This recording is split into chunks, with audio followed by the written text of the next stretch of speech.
यह कहानी एक छोटे से गांव के किनारे स्थित एक पुरानी विशाल हवेली की है।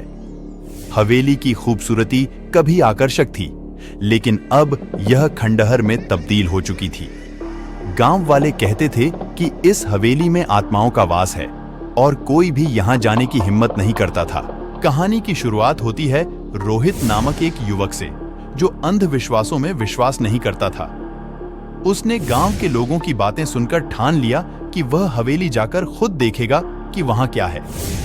एक रात, चांदनी रात में रोहित हवेली की ओर निकल पड़ा। हवेली के पास पहुंचते ही उसे अजीब सी ठंडक महसूस हुई। दरवाजा धक्का देने पर जोर की आवाज हुई और वह खुल गया। हवेली के अंदर घुसते ही चारों तरफ धूल और जालों से ढकी दीवारें, टूटी फूटी खिड़कियां और फर्श पर बिखरे कांच के टुकड़े नजर आए।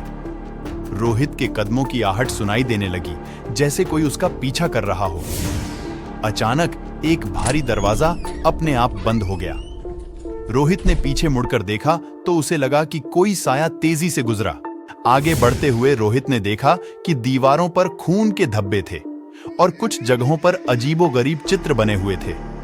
उसे लगने लगा कि शायद गांव वालों की बातें सच हैं, लेकिन उसने हार नहीं मानी और हवेली के सबसे बड़े कमरे की ओर बढ़ा।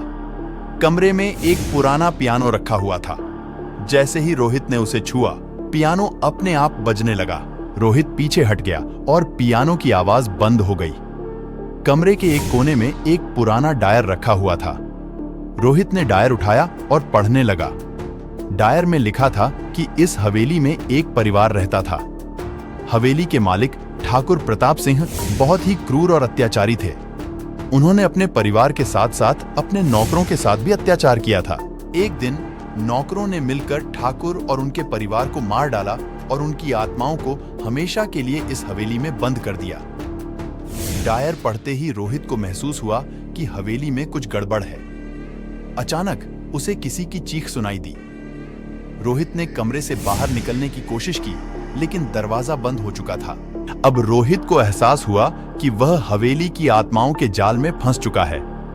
कुछ समय बाद गांव वालों ने सुना कि हवेली से अजीब आवाजें आ रही हैं। जब वे लोग वहां पहुंचे तो उन्होंने देखा कि हवेली के दरवाजे पर खून से लिखा हुआ था, यहां से दूर रहो वरना तुम्हारा भी यही हाल होगा। गांव वालों ने उस दिन के बाद से हवेली के पास जाने की हिम्मत नहीं की। रोहित कभी वापस नहीं आया और हवेली की खौफनाक कहानियां आज भी लोगों को डराती हैं।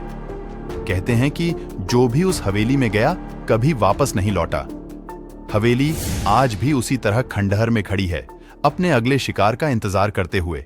अगला वीडियो देखने के लिए हमारे चैनल को लाइक, शेयर एवं सब्सक्राइब जरूर करें।